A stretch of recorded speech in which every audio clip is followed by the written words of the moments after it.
Hello, नमस्कार. Cooking with वंदनामध्ये आपलं स्वागत आहे. आज आपण सोयाबीन वडीची एकदम टेस्टी अशी रेसिपी बघणार आहोत. त्यासाठी मी बघा इथं एक मोठा बाउल भरून सोयाबीन वडी घेतलेली आहे.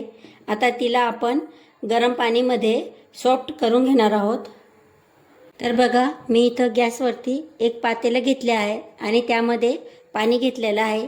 पाणी आपलं थोडं गरम झालेलं आहे. आता त्यामध्ये आपण जे सोयाबीन आहे ते घालून घेणार आहोत आणि त्यात थोडंसं मीठ घालायचं आणि आपली सोयाबीन छान अशी सॉफ्ट करून घ्यायची.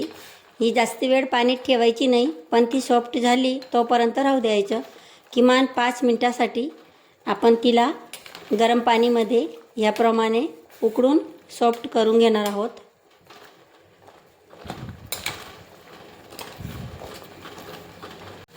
तर बघा आपली सोयाबीन टम्म अशी फुगलेली आहे आणि ती सॉफ्ट पण झालेली आहे. आता तिला एका चाळणीमध्ये मी काढून घेणार आहे. तर बघा मी सर्व सोयाबीन एक चाळणीत काढून घेतलेलं आहे आणि आता त्याला पूर्णपणे थंड करून घ्यायचे आणि त्याच्यातलं पाणी जे असतं ते प्रेस करून पूर्ण पाणीसुद्धा काढून घ्यायचं. तर बघा आपले सोयाबीन पूर्णपणे थंड झालेले आहेत. आता आपण त्यांना मॅरिनेट करून घेणार आहोत. त्यासाठी त्यामध्ये हळद पावडर, गरम मसाला, लाल मिर्च पावडर, आमचूर पावडर, हिरवी मिरचीचा ठेचा आणि भरपूर असं आलं लसूणची पेस्ट घालायची. आणि हे दही आहे ज्याचं मी पूर्णपणे पाणी निथरून घेतलेलं आहे. त्याला 2 तासासाठी मी एक सुती मुलायम कपड्यामध्ये बांधून ठेवलेलं होतं, जे करून त्याचं पूर्ण पाणी निघालेलं आहे. तर अशी दहीचा वापर करायचा.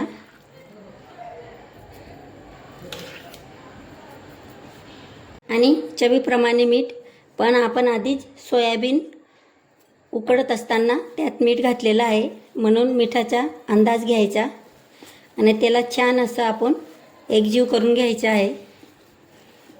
तर बघा हे सर्व एकसोबत छान असं मिश्रित करून घेतलेलं आहे. आता आपण या बाउलवरती झाकण ठेवून याला 15 ते 20 मिनिटासाठी आपण फ्रीजमध्ये ठेवणार आहोत.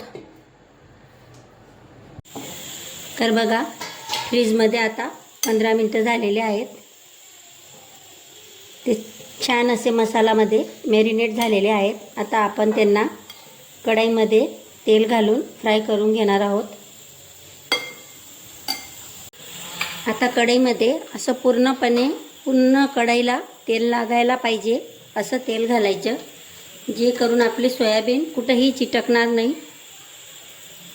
तर मी 2 पड्या असं तेल घातलेलं आहे आणि त्यात आपण आपली मॅरिनेट करून ठेवलेली सोयाबीन घालायची. ती घातली की लगेच तिला खालती वरती टच करायची नाही. तिला एक साईडला पूर्णपणे फ्राय करून घ्या, त्यानंतरच तिला टर्न करायची, जे करून तो मसाला तेलात निघणार नाही. तर बघा मी सर्व सोयाबीन कढईत घालून घेतलेली आहे आणि ह्याप्रमाणे त्यांना पसरून घ्यायची.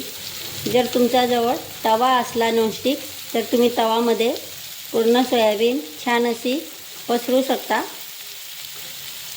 आणि तिला ह्याचप्रमाणे थोडा वेळ राहू द्यायची. आता तिला चमचीच्या सहाय्याने छान अशी हळूहळू टर्न करायची.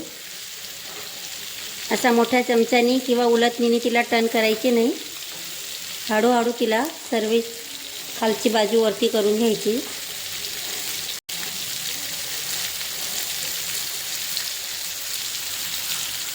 तर बघा मी सर्व सोयाबीन पलटून घेतलेली आहे. आता ती कढईला चिटकणार नाही. आता आपण त्यामध्ये एक कांदा कट केलेला घालणार आहोत. कांदा नंतर घातल्याने एक क्रंचीपणा कांदामध्ये राहतो, जो खाताना चविष्ट लागतो.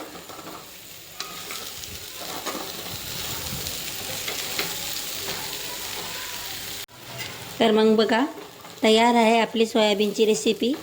ही तुम्ही तोंडी लावायला वरण भात सोबत किंवा तुम्ही समजून 4 वाजता खाऊ शकता. ही मुलांना खूपच आवडते. तुम्ही नक्की एकदा याप्रमाणे करून बघा.